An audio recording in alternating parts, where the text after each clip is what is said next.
Alors bonjour, aujourd'hui nous accueillons sur la plateforme monimmeuble.com Stéphane Bonaffi.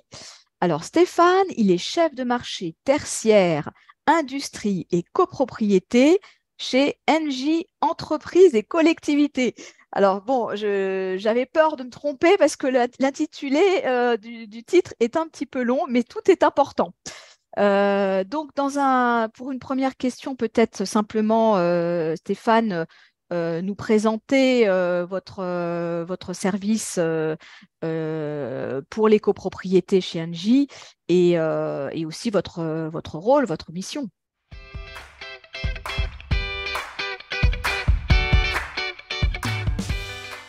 Oui, alors bonjour Isabelle et bonjour à tous. Alors effectivement, j'ai un intitulé un petit peu à rallonge, mais merci de l'avoir bien retenu et respecté. Donc, je travaille chez NJ Entreprises et Collectivités.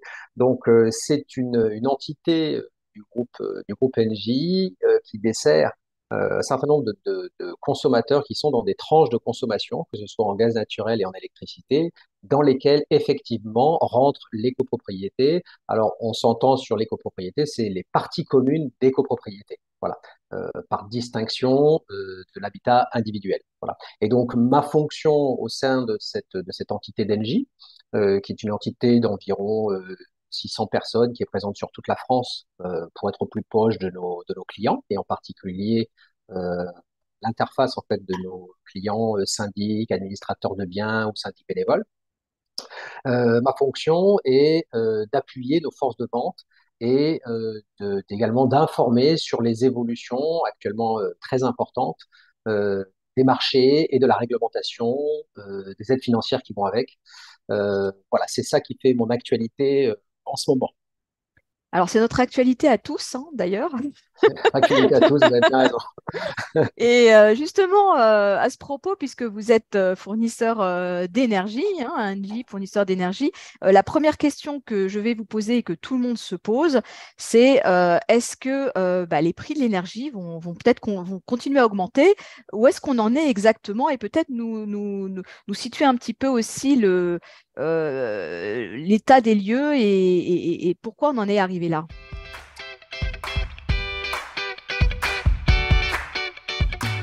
Oui, alors peut-être pour commencer, rappeler un petit peu peut-être des fondamentaux, Oui.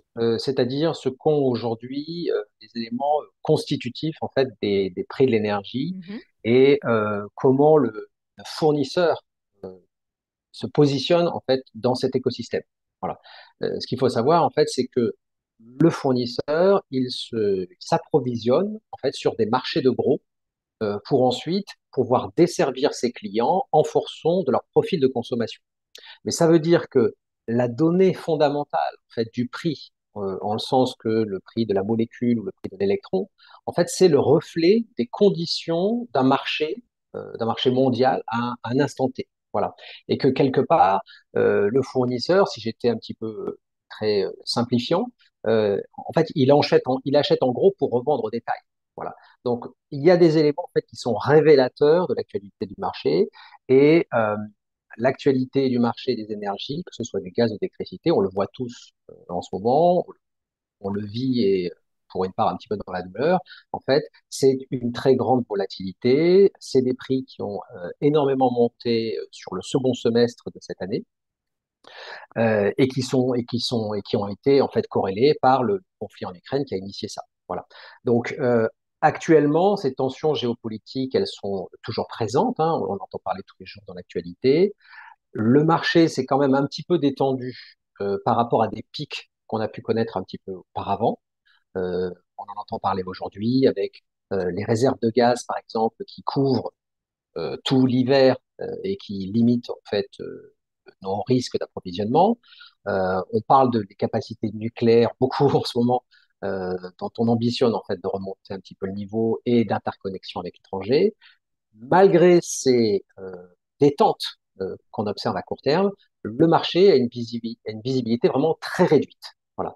Et ayant une visibilité très réduite, en fait, ça maintient toujours cette tension sur les prix, cette volatilité sur les marchés. Voilà. Alors nous, notre travail en tant que fournisseur, euh, c'est vraiment de tenir informés nos clients au plus près de ces informations-là, en fonction de leurs échéances contractuelles, en fonction de la forme de leur contrat, pour que vraiment, en toute transparence, ils aient l'information au plus près. D'accord. Donc, vous suivez ça de près, que ça soit pour le gaz ou l'électricité. Et donc là, si on peut faire une situation à un moment T, donc on est plutôt, alors en fonction du gaz et l'électricité, on est plus, on descend un petit peu au niveau des prix, on continue à augmenter, on en est où à peu près, hein? Alors, les marchés ont connu, alors, par rapport à un pic, hein, Oui. entendons-nous bien, une descente ensuite jusque, on va dire, à fin novembre. Et là, il y a eu des légères remontées avec le froid notamment qui vient Hmm. d'arriver, D'accord. qui crée toujours à un moment donné une petite tension ponctuelle en fait sur les prix. Mais cependant, les niveaux de prix que nous avons aujourd'hui, même s'ils ont descendu par rapport au pic, ils sont encore nettement plus élevés que ce que l'on a pu connaître il y a un an, il y a 2 ans, il y a 3 ans. Voilà, donc on est encore dans un contexte de prix élevé et on est encore dans un contexte de volatilité. Voilà. Et donc c'est pour ça que nous, à notre niveau, et c'est un message qui est porté en particulier par nos responsables commerciaux, dans nos agences locales, régionales, on tient à informer nos clients au plus près de ces évolutions de marché. On a des informations régulières avec des news marchés, des suivis, des résumés hebdomadaires que l'on envoie à nos clients régulièrement en fait pour les tenir informés plus que jamais dans cette période. D'accord. Mais il n'y a pas, bon, c'est vrai qu'il faut forcément rassurer un petit peu les Français, les ménages français. Donc, est-ce qu'il y aura vraiment des risques de rupture dans les livraisons ou moi, j'ai eu l'impression qu'on allait bien s'en sortir, mais pour autant, vous allez peut-être nous en parler. Il y a quand même des actions à mener. Alors, des actions à titre individuel et des actions bah, pour faire baisser les charges aussi. Donc, Alors, absolument. Alors, juste avant de passer sur l'option des baisses des charges, pour répondre complètement à votre question, je répète, hein, sur le gaz naturel, aujourd'hui, on a attaqué l'hiver avec des réserves à 100%, quasiment à 100%. Donc, on n'a pas de risque d'approvisionnement sur le gaz naturel pour cet hiver.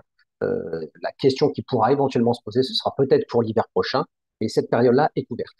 En ce qui concerne l'électricité, on a un dispositif actuellement où on remet en puissance en fait des capacités en France et d'interconnexion avec l'étranger.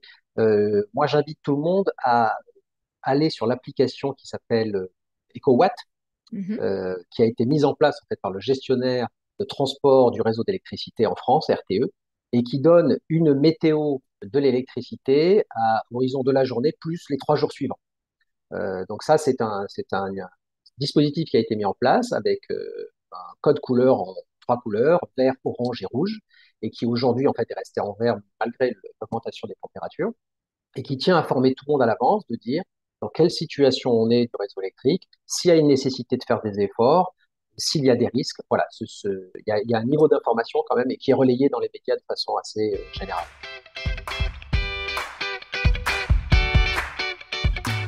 Voilà, pour en revenir à votre question sur euh, mon action à moi, on va dire, oui. pour faire baisser mes charges, Oui, parce qu'on euh, est tous responsables et il y a une prise de conscience générale hein, de sa propre exactement, consommation, bien sûr. exactement. Et ça rejoint d'ailleurs aussi ce sujet de baisse des charges avec le sujet de tous contribuer en fait à réduire la tension sur le réseau.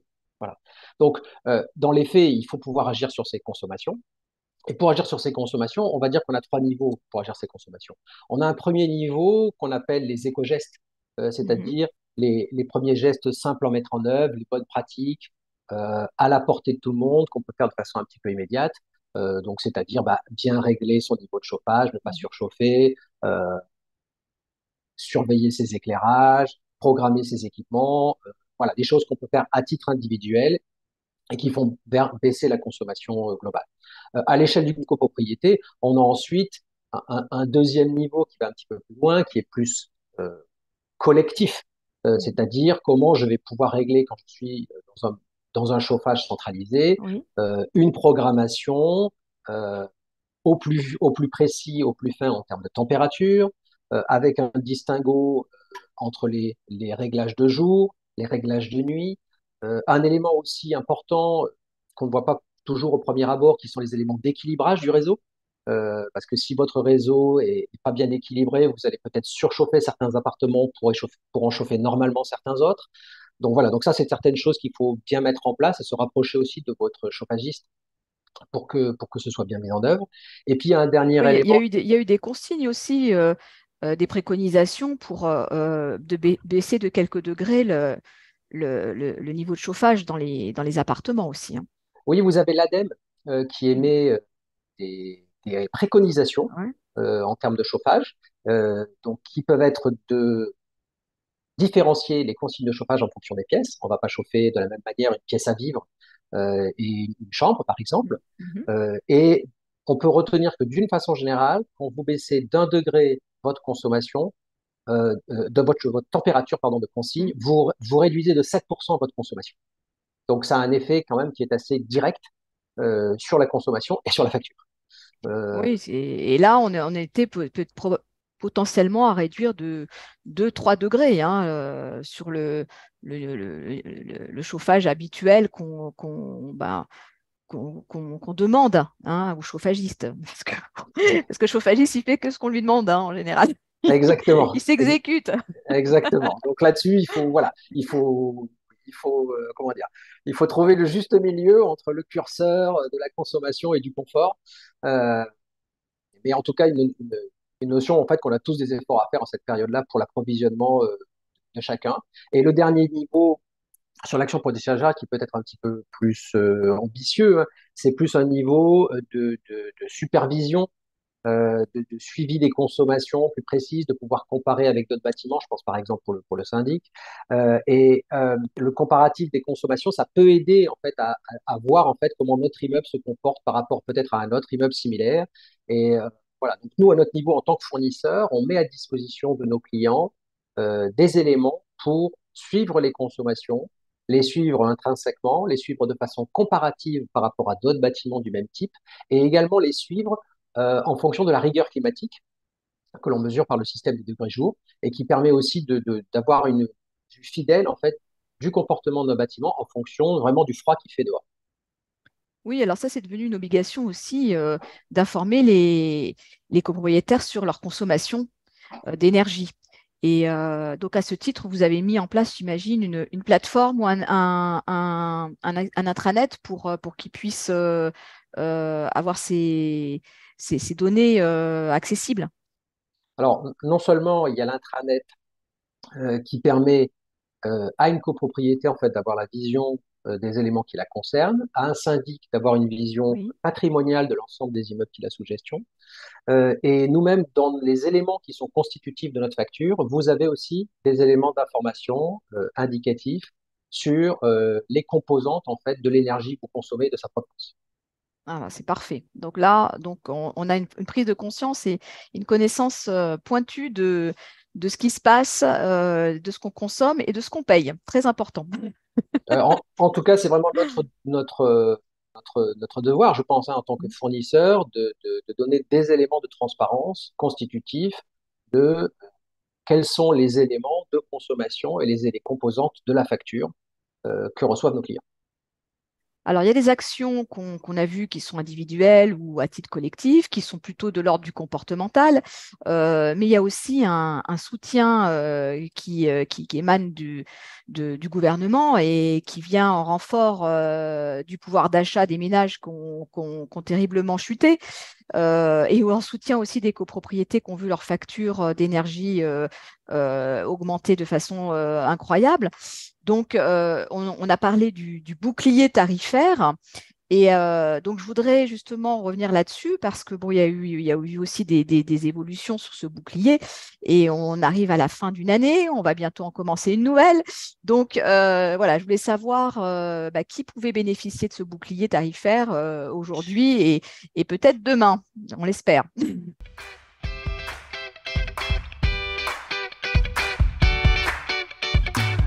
Alors, effectivement, face à l'augmentation très importante des prix, les pouvoirs publics ont mis en place en fait des dispositifs euh, progressivement pour essayer de couvrir un large spectre en fait de consommateurs.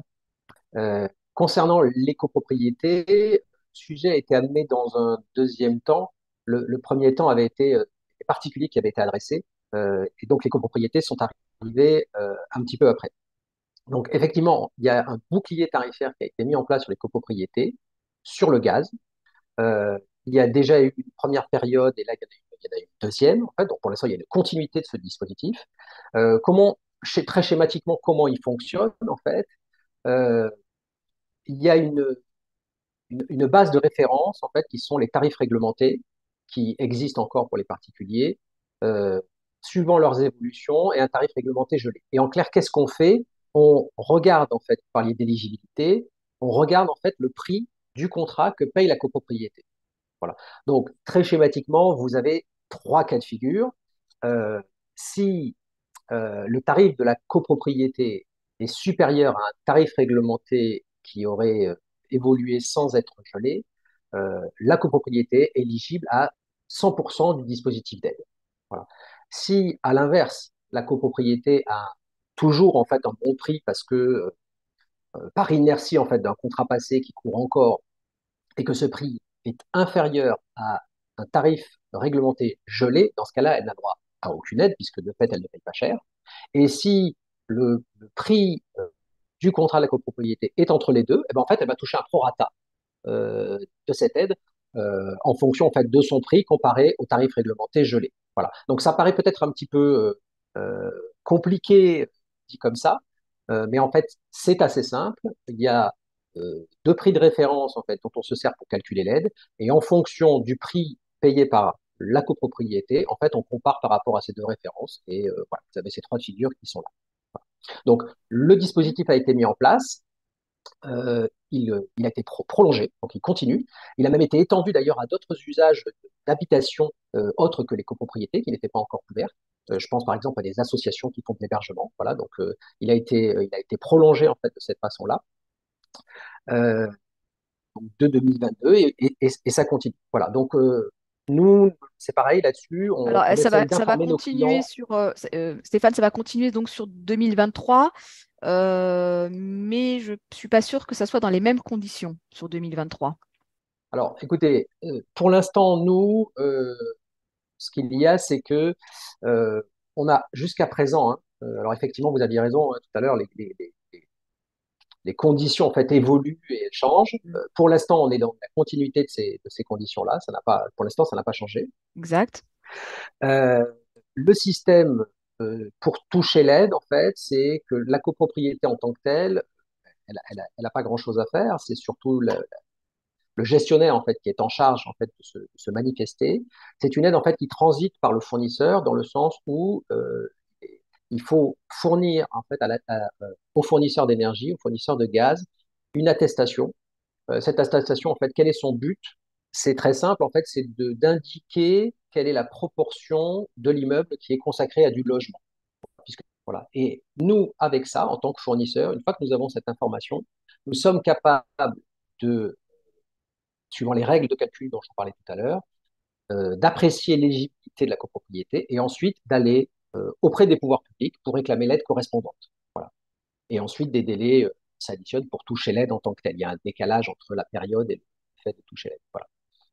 D'accord. Donc, c'est en fait, il y a un décalage. Donc, la copropriété avance et règle sa facture. Et ensuite, bon, il y a le soutien qui arrive après coup par l'intermédiaire du fournisseur.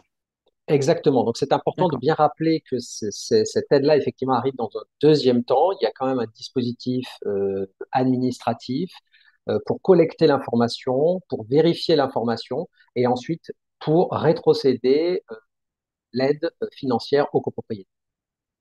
Alors, pour l'électricité, est-ce que vous avez des informations? Parce qu'il est question aussi peut-être de mettre en place un bouclier tarifaire, mais aujourd'hui, d'après ce que je sais, ben, on n'a pas trop avancé et ça a été juste des effets d'annonce. Alors, concernant l'électricité, sur la période jusqu'à présent, hein, il n'y avait pas, il n'y avait pas d'aide en tant que telle sur la partie électrique. Bon, il faut dire que enfin, que le nombre de copropriétés qui ont Hmm. vraiment un chauffage à base d'électricité est extrêmement faible. Euh, de mémoire de mes chiffres à moi, je crois que c'est moins de 1%. Voilà. Mais il est effectivement question d'un bouclier tarifaire dont les textes en fait seraient susceptibles de sortir d'ici à la fin de l'année ou même peut-être en début d'année prochaine, avec probablement en fait des décrets d'application qui arriveraient très vite derrière. Voilà. Et donc là, il y aurait en fait un dispositif d'aide euh, qui serait sans condition en fait sur la puissance souscrite de l'immeuble et qui devrait permettre aussi d'apporter en fait une aide financière à ceux qui sont chauffés avec de l'électricité. Très Voilà. bien. Eh ben, Mais voilà, mais à suivre parce on qu'aujourd'hui va en fait suivre ça de près. voilà, on n'a pas une information encore complète officielle en fait des pouvoirs publics. Alors, on va en revenir peut-être à quelques conseils qu'on pourrait donner aux copropriétaires, justement sur les éléments pour évaluer l'offre du fournisseur d'énergie. Vous êtes bien placé pour pouvoir en parler et c'est pas si simple que ça. Donc peut-être voilà, nous donner quelques indications de points précis à surveiller. Ok. Alors, donc je vais vous donner ma vision des choses dans une posture un petit peu, un petit peu partisane, mais je vais essayer qu'elle le soit le moins possible. Euh, Moi, de mon point de vue, hein, la première chose sur laquelle il faut être vigilant, en fait, c'est le devoir d'information. Euh, le devoir d'information sur les marchés, les évolutions de prix, ainsi que la réglementation, les obligations associées et les aides dont on parlait tout à l'heure. Voilà. Pour moi, c'est un élément vraiment fondamental de pouvoir apprécier la capacité de transparence et de conseil qu'un fournisseur peut donner dans un contexte où, c'est ce qu'on évoquait en début de notre entrevue, de toute manière, les conditions de marché s'imposent un petit peu à tous les fournisseurs et à leurs clients sans que malheureusement, en fait, ils puissent y faire grand-chose. Donc ça, pour moi, c'est vraiment le premier point. Le deuxième point, c'est le respect des engagements. Le respect des engagements, pourquoi?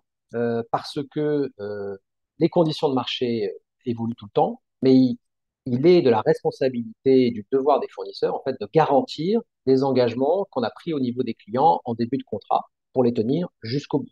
Voilà. Ça, c'est très important parce qu'il y a des engagements de prix, il y a des engagements budgétaires en fait pour nos clients derrière, et puis il y a beaucoup en fait de paramètres qui sont constitutifs de prix qui peuvent bouger.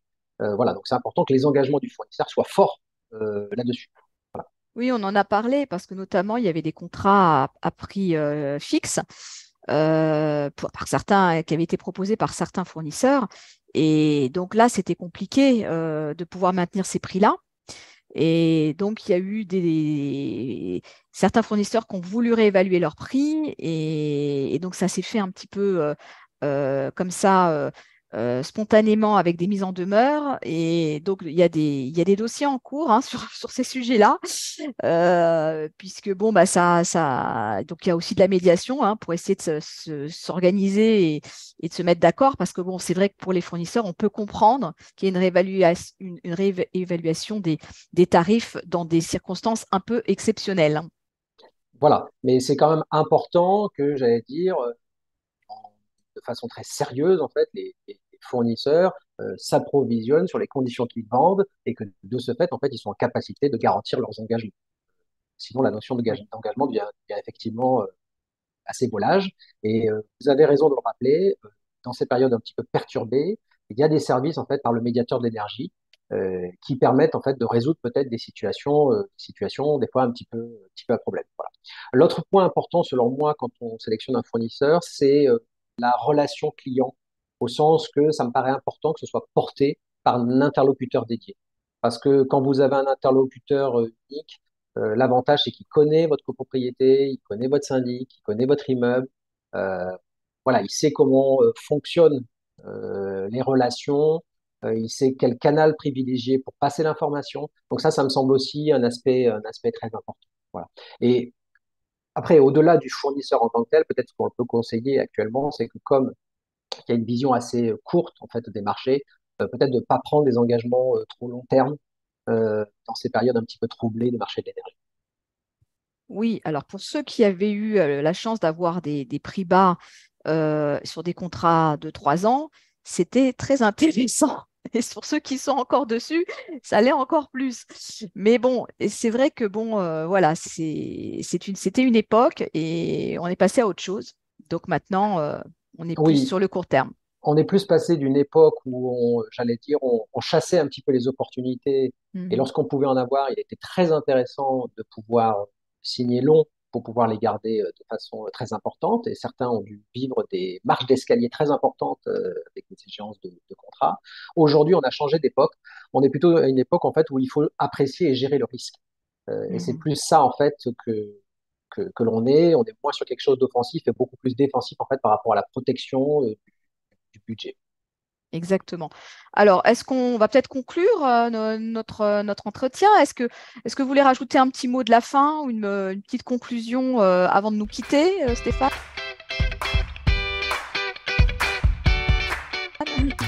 Bah, écoutez, le mot de la fin dans ces périodes-là, je pense que voilà, faut retrouver un petit peu de confiance et de positif, hein, voilà. Donc on Oui, a c'est connu, sûr qu'on est en fête de fin, on arrive sur les fêtes de fin d'année où on a envie de se lâcher un peu, hein, donc bon, voilà. c'est, Donc on peut c'est- se lâcher, on peut, d'accord. on peut y aller, il n'y a pas de problème. Non, c'est vraiment important je pense, d'avoir en tête que tout le monde est vigilant sur cette situation aujourd'hui, que même si les prix sont encore élevés, on est quand même sorti d'une certaine forme de détente par rapport en fait à des situations qui ont été encore pires, j'allais dire, en termes de prix. Euh, on a aujourd'hui des sécurisations et des dispositifs qui ont été mis en place en fait pour sécuriser l'approvisionnement de tous, pour sensibiliser, et tout le monde l'est, vous le disiez tout à l'heure, à l'approvisionnement de tous. Donc on a quand même des éléments qui nous rassurent tous Mhm. euh, à l'entrée de cet hiver qui démarre là, avec les températures très basses. Voilà, et puis on n'est pas à l'abri de bonnes surprises dans le futur. Voilà. Nous l'espérons tous, hein, voilà. Donc c'est le bilan de la fin d'une année qui était un peu compliquée. Et on espère tous, bien sûr, que 2023 sera plus favorable à tout point de vue. Voilà. En tout cas, nous, Exactement. on aura l'occasion de se retrouver et puis d'avoir, de retrouver aussi cette interview, cet entretien dans les pages de monimmeuble.com très prochainement. Voilà, je vous souhaite de très belles choses pour finir l'année en beauté et je vous dis à bientôt, Stéphane Bonaffi. Merci. Merci Merci. pour tout. Merci à vous. Merci pour votre audience. Au Au revoir. revoir.